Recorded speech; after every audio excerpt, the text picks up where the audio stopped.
இந்த வெயில் காலத்தில் பார்த்தீங்கன்னா மாம்பழம் பலாப்பழம் வரும். வெயில் காலத்தில் தான் உங்களுக்கு மாம்பழம் நிறைய சாப்பிட்டா சூடு, பலாப்பழமும் நிறைய சாப்பிட்டா சூடு. உங்களுக்கு இதுக்கெல்லாம் அவங்க முறைகள் கொடுத்துட்டு போயிருக்காங்க.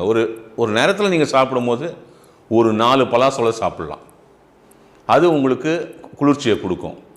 இதே நீங்கள் ஒரு 10-15 பலாசொலை சாப்பிட்டீங்கன்னா உங்களுக்கு சூடை ஏற்படுத்தும்.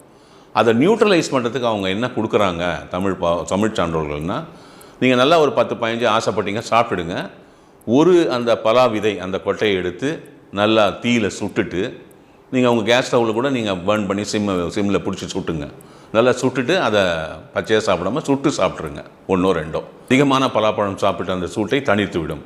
இப்போ எப்படின்னா, ஒரு வேர்க்கடலை சாப்பிட்டா, நிறைய வேர்க்கடலை சாப்பிட்டிங்கன்னா, ஒரு கட்டி வெல்லம் சாப்பிட்டிங்கன்னா அந்த அதிகமான பித்தம் ஏற்படுவதை தவிர்க்கலாம்.